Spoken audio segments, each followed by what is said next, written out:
সবাইকে স্বাগত দীপ্ত সংবাদে, সাথে রয়েছে দোলা টলরেন্স। শুরুতেই জানাবো সংবাদ শিরোনাম।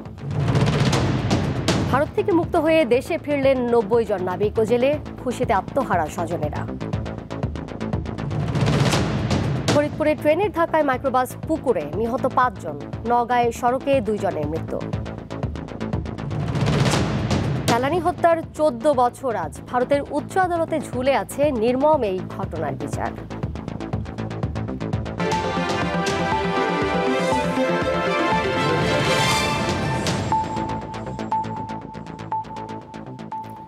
শিরোনাম শুনছিলেন, এবারে জানিয়ে দেব বিস্তারিত। এবং শুরুতেই থাকছে কেওয়াই স্টিল চট্টগ্রাম সংবাদ।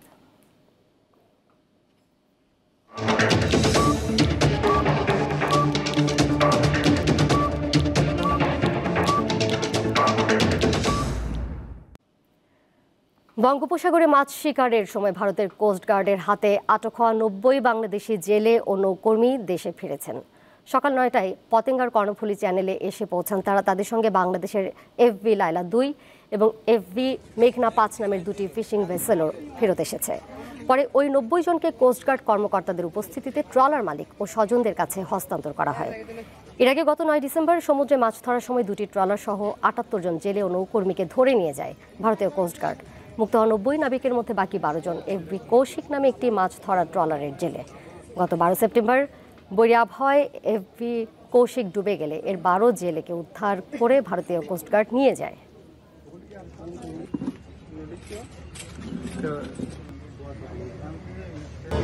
হ্যাঁ, যখন ওরা ধরে নিয়েছে তখন তো ফিরে আসার চেষ্টা অনেক ভালো ছিল, অনেক করছে, অনেক ইয়ে ছিল। এখন আসছে ইনশাল্লাহ, আলহামদুলিল্লাহ ভালো লাগতেছে। পরিবারের কাছে আসছি, এইখানে এসে টেনশনে আসছিলাম, এখন তুলে দিই। আলহামদুলিল্লাহ আমরা এখন খুব শুক্রিয়া থানার দিবে। ফরিদপুরে ট্রেন ও মাইক্রোবাসের সংঘর্ষে 2 নারী সহ 5 জন নিহত হয়েছেন। এদিকে নওগাঁয় দাঁড়িয়ে থাকা ট্রাকে মোটর সাইকেলের ধাক্কায় ছাত্রসহ মারা গেছে 2 জন। দুপুর 12টার দিকে ফরিদপুর সদরের গেরদা এলাকায় রাজবাড়ি ভাঙা রেলপথে এই দুর্ঘটনা ঘটে। এলাকাবাসী জানান, মধুমতি এক্সপ্রেস নামের ট্রেনটি খুলনা থেকে ফরিদপুর হয়ে ঢাকা যাচ্ছিল। অন্যদিকে ওই মাইক্রোবাসটি গেরদা থেকে মুন্সিবাজারের দিকে আসছিল। পথে রেল ক্রসিংয়ে এই দুর্ঘটনা ঘটে। এতে 3 জন ঘটনাস্থলেই মারা যান। ফরিদপুর মেডিকেল কলেজ হাসপাতালে নেওয়া হলে 2 নারীকে মৃত ঘোষণা করা হয়। ও মাইক্রোবাসের চালক সহ মোট 9 জন ছিলেন। বাকিরা হাসপাতালে চিকিৎসাধীন রয়েছেন। এদিকে দুপুরে নওগাঁর মহাদেবপুর উপজেলার 13 মাইল নামক স্থানে রাস্তায় দাঁড়িয়ে থাকা ট্রাকের সাথে ধাক্কা লেগে 2 মোটরসাইকেল আরোহী নিহত হয়। ঘটনাস্থলেই ফারদিনের মৃত্যু হয়। পরে গুরুতর আহত অবস্থায় রেজওয়ানকে উদ্ধার করে রাজশাহী মেডিকেল কলেজ হাসপাতালে ভর্তি করলে সেখানে তার মৃত্যু হয়।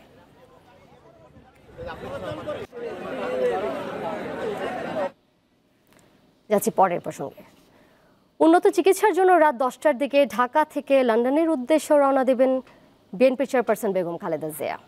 কাতারের আমিরের পাঠানো বিশেষ এয়ার অ্যাম্বুলেন্সে কাতারের রাজধানী দোহা হয়ে লন্ডন পৌঁছাবেন তিনি। হিথ্রো বিমানবন্দরে খালেদা জিয়াকে স্বাগত জানাবেন ছেলে তারেক রহমান ও পুত্রবধূ জুবাইদা রহমান। সেখান থেকেই খালেদা জিয়া সরাসরি যাবেন লন্ডন ক্লিনিকে। প্রায় 7 বছর পর চিকিৎসার জন্য সফরে গিয়ে আবার দেখা হবে বাংলাদেশের রাজনীতিতে গুরুত্বপূর্ণ জিয়া পরিবারের মা ছেলের। কারাবন্দী হওয়ার আগে সবশেষ 2017 সালে লন্ডন সফরে যান বিএনপি চেয়ারপারসন। তখনই শেষবার সরাসরি দেখা হয়েছিল মা ছেলের। 3 বারের সাবেক প্রধানমন্ত্রী খালেদা জিয়া দীর্ঘদিন থেকে liver cirrhosis, kidney, heart, diabetes ও আর্থ্রাইটিস সহ নানা শারীরিক অসুস্থতায় ভুগছেন।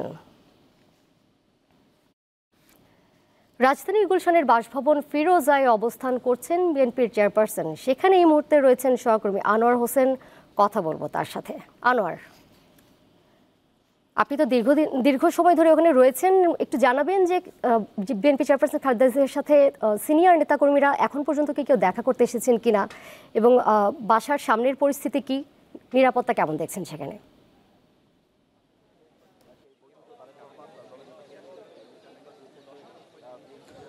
দোলা, প্রথমেই বলি নিরাপত্তার কথাটা যদি বলি তাহলে বলবো যে আইন শৃঙ্খলা রক্ষাকারী বাহিনী, বিশেষ করে পুলিশ সদস্যরা কিন্তু এখানে পর্যাপ্তভাবেই আছে। নিরাপত্তার জায়গাটি কিন্তু বেশ ভালোই আছে এবং সুশৃঙ্খলভাবে আছে, এটা আমরা বলতে পারি। আর একটা বিষয় যে নেতাকর্মীদের সঙ্গে কিন্তু আসলে এখানে আমরা বিকেলের দিকে দেখেছি যে একটু নেতাকর্মীদের ভিড় একটু বেড়েছে। তো দিনের ভাগে তেমন যে খুব বেশি নেতাকর্মী উপস্থিত ছিলেন এমনটাও না।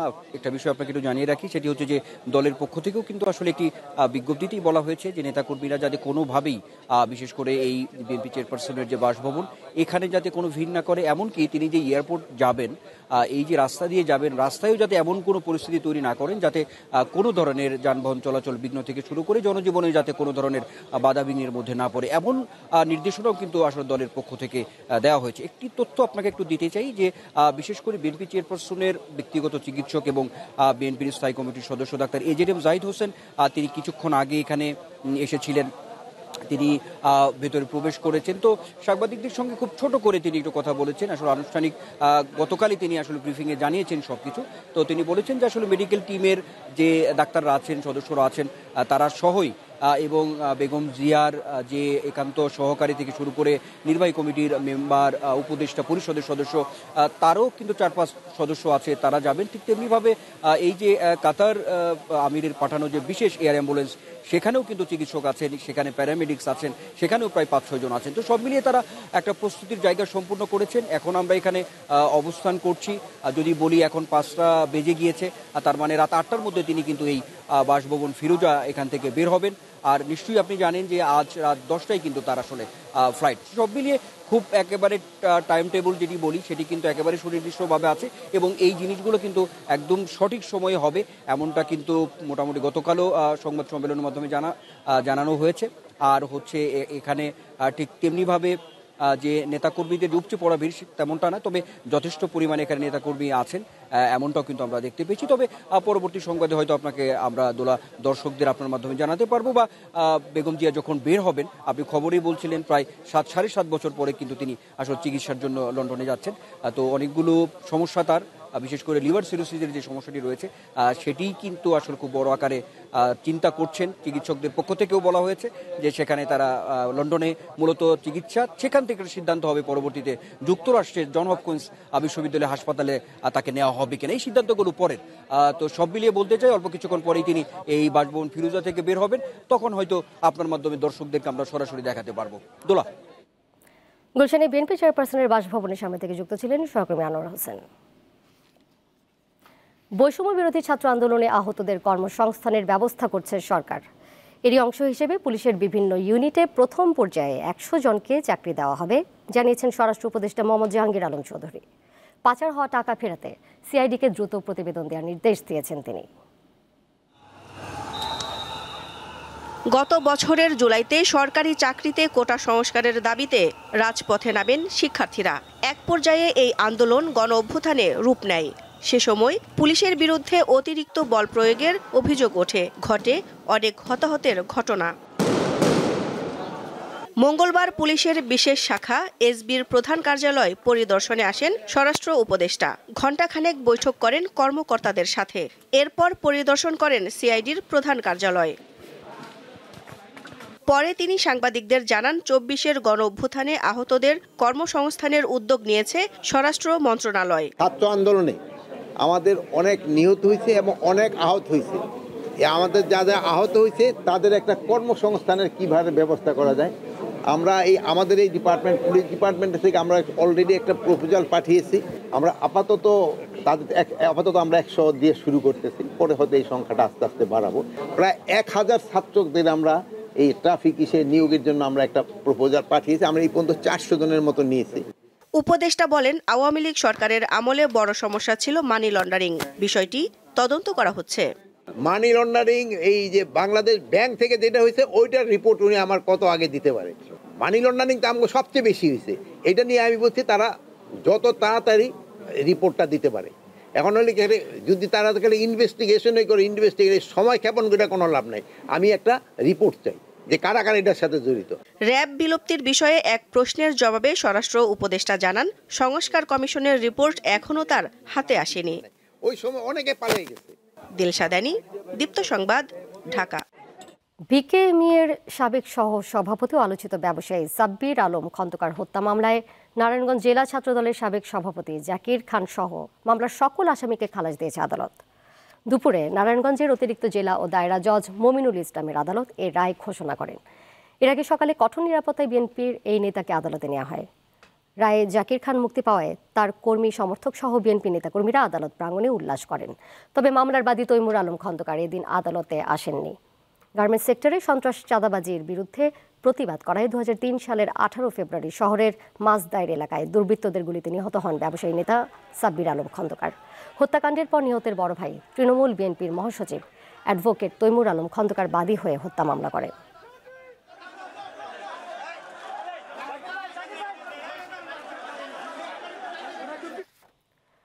বাগেরহাটের মোরেলগঞ্জ উপজেলা কৃষি অফিসে অভিযান চালিয়ে কৃষি দপ্তর থেকে বিতরণকৃত 14টি কম্বাইন্ড হারভেস্টার মেশিনের মধ্যে 11টি মেশিনের হদিশ পায়নি দুদক। দুপুরে মোরেলগঞ্জ উপজেলা কৃষি অফিসে বাগেরহাট জেলা দুর্নীতি দমন কমিশনের সহকারী পরিচালক সাইদুর রহমানের নেতৃত্বে একটি দল ঘণ্টাব্যাপী অভিযান চালায়। সাইদুর রহমান জানান, সরকারিভাবে এই উপজেলায় 70% ভর্তুকি মূল্যে 2021-22 ও 2023-24 অর্থ বছরে সাধারণ কৃষকদের মাঝে স্বল্প সময় ধান কাটার সুবিধার্থে 14টি কম্বাইন হারভেস্টার আনুষ্ঠানিকভাবে বিতরণ করা হয়। প্রতিটি মেশিনের মূল্য ধরা হয়েছে 30 লাখ থেকে 32 লাখ টাকা। এর মধ্যে কৃষক বহন করে 9 লাখ টাকা, বাকি টাকা সরকার ভর্তুকি দিয়েছেন। কাগজে কলমে এই মেশিনগুলো বিতরণ দেখানো হলেও বাস্তবে 11টি মেশিনের কোনো হদিশ মিলছে না। কৃষকদের অনেকে জানিয়েছেন তাদের ন্যাশনাল আইডি কার্ড নিয়ে তালিকায় নাম সংযুক্ত করা হলেও তারা কোনো মেশিন পাননি।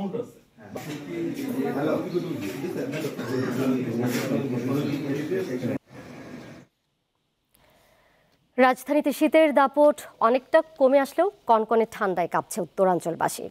পঞ্চগড়ে গেল 2 দিন তাপমাত্রা সামান্য বৃদ্ধি পেলেও মঙ্গলবার ফের হ্রাস পেয়েছে। ঘন কুয়াশা কেটে গেলেও রয়েছে হিমেল বাতাস। সকাল 9টায় জেলায় সর্বনিম্ন তাপমাত্রা পরিমাপ করা হয় 9.7 ডিগ্রি সেলসিয়াস।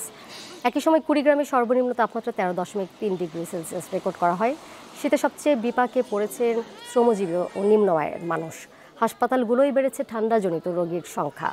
উত্তরের অপর জেলা নওগাঁয় সর্বনিম্ন তাপমাত্রা পরিমাপ করা হয় 15 ডিগ্রি সেলসিয়াস।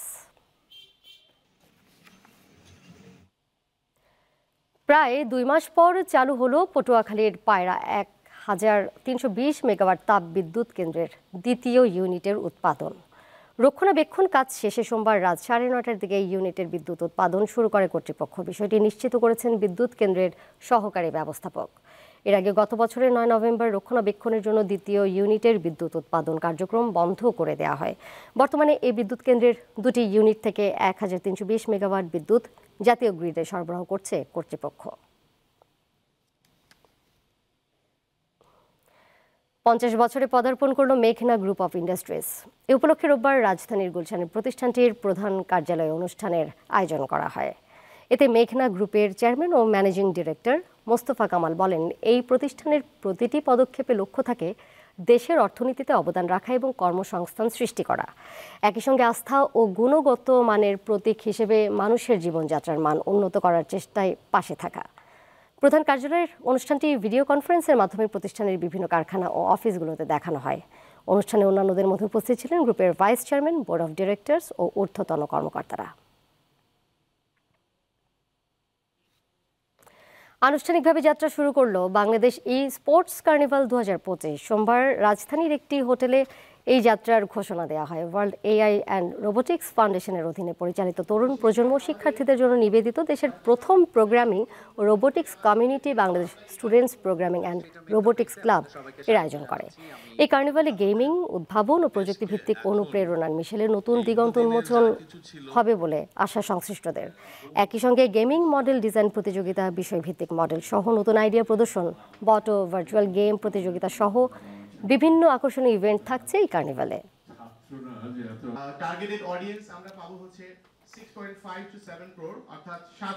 রাজধানী ঢাকা সহ দেশের বিভিন্ন স্থানে সকালে ভূমিকম্প অনুভূত হয়েছে। রাজধানী সহ দেশের বিভিন্ন স্থানে সকাল 7:05 এই ভূমিকম্প অনুভূত হয়। আবহাওয়া অধিদপ্তর জানায়, ভূমিকম্পটির উৎপত্তিস্থল ঢাকা থেকে 618 কিলোমিটার দূরে চীনের একটি অঞ্চলে। রিখটার স্কেলের মাত্রা ছিল 7.1। মার্কিন ভূতাত্ত্বিক জরিপ সংস্থা USGS জানায়, ভূমিকম্পটির উৎপত্তিস্থল চীনের জিজাং স্বায়ত্তশাসিত অঞ্চলে। ভূমিকম্পের উৎপত্তিস্থলের গভীরতা ছিল 10 কিলোমিটার। এর আগে গত শুক্রবার ঢাকা, সিলেট সহ দেশের বিভিন্ন স্থানে 5 মাত্রার ভূমিকম্প অনুভূত হয়। সেটির উৎপত্তিস্থল ছিল বাংলাদেশের পার্শ্ববর্তী মিয়ানমার। এদিকে চীনের তিব্বতে শক্তিশালী ভূমিকম্পে নিহত বেড়ে 95 জনে দাঁড়িয়েছে। এর উৎপত্তিস্থল হিমালয়ের নিকটবর্তী ডিংরি কাউন্টিতে। মাত্রা ছিল 7.1। তাপমাত্রা হিমাঙ্কের নিচে থাকায় উদ্ধার কাজ ব্যাহত হচ্ছে। মঙ্গলবার স্থানীয় সময় সকাল 9:05 হঠাৎ কেঁপে ওঠে নেপাল সীমান্তবর্তী চীনের স্বায়ত্তশাসিত জিজাং অঞ্চল অর্থাৎ তিব্বত। মুহূর্তের মধ্যেই সব লণ্ডভণ্ড হয়ে যায়। যুক্তরাষ্ট্রের ভূতাত্ত্বিক সংস্থা USGS জানিয়েছে ভূমিকম্পটির উৎপত্তিস্থল নেপালের লেবুচি থেকে 93 কিলোমিটার উত্তর পশ্চিমে। রিক্টার স্কেলে এর মাত্রা ছিল 7.1 আর এটি ঘটে ভূপৃষ্ঠের 10 কিলোমিটার গভীরে। তবে সংবাদ সংস্থা সিনহুয়া বলেছে এর মাত্রা ছিল 6.8। চীনের জরুরি ব্যবস্থাপনা মন্ত্রণালয় জানিয়েছে ধ্বংসস্তূপে আটকে পড়া মানুষদের খুঁজে বের করার জন্য 1,500-এর মতো অগ্নি নির্বাপক ও উদ্ধারকর্মী মোতায়েন করা হয়েছে। তারা ড্রোনের মাধ্যমে কাজ করছে। তিব্বতের সবচেয়ে উঁচু ডিংরি কাউন্টিতে প্রায় 62,000 মানুষের বসবাস। এটি মাউন্ট এভারেস্টের চীনা অংশে অবস্থিত। সেখানে তাপমাত্রা হিমাঙ্কের নিচে থাকায় উদ্ধার অভিযান ব্যাহত হচ্ছে। চীনের রাষ্ট্রীয় গণমাধ্যম জানিয়েছে প্রতিবেশী নেপালের রাজধানী কাঠমান্ডু, বাংলাদেশ, ভারত ও ভুটানের কিছু অংশেও কম্পন অনুভূত হয়েছে। ভূমিকম্পটি আঘাত হানার পর নেপালে একাধিকবার আফটারশক অর্থাৎ ছোট ছোট কম্পন অনুভূত হয়েছে। এগুলোর সর্বোচ্চ মাত্রা ছিল 4.4। লুৎফা ফৌজিয়া, দীপ্ত, বার্তাকক্ষ। খেলার খবর। ফেডারেশন কাপের গ্রুপ পর্বের হাই ভোল্টেজ ম্যাচে মোহামেডান স্পোর্টিং ক্লাবকে 1-0 গোলে হারিয়েছে আবাহনী লিমিটেড। কুমিল্লার শহীদ ধীরেন্দ্রনাথ দত্ত স্টেডিয়ামে অবশ্য ম্যাচের প্রথমার্ধের খেলা ছিল অনেকটাই ম্যারমেরে। প্রথমার্ধ শেষ হয় গোলশূন্য। একঘেয়েমি ম্যাচের চেহারা বদলে যায় দ্বিতীয়ার্ধে। 74 মিনিটে মোহাম্মদ ইব্রাহিমের গোলে লিড নিয়ে নেয় আবাহনী। পিছিয়ে পড়ার পর ঘুরে দাঁড়ানোর চেষ্টা করেও শেষ পর্যন্ত পেরে ওঠেনি সাদা কালোরা। চিরপ্রতিদ্বন্দ্বীদের বিপক্ষে এই জয়ে ফেডারেশন কাপের নকআউট পর্বে ওঠার পথে এগিয়ে গেল আকাশী নীলরা।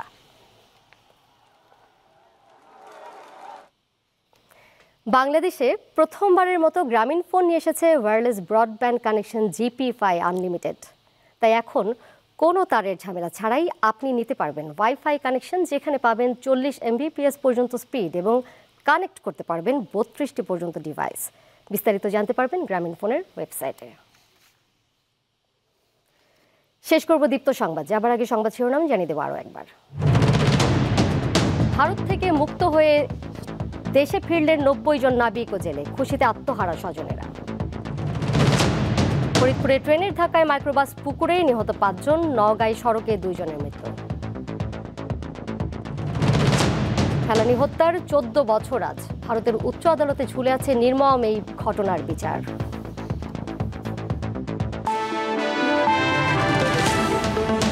এই ছিল এখনকার মতো। পরের সংবাদ দেখবেন সন্ধ্যা 6:40 এছাড়াও আরও তথ্য এবং বিনোদনের নানা খবর জানতে যুক্ত থাকুন দীপ্ত ডিজিটাল প্ল্যাটফর্মে। সবাইকে ধন্যবাদ।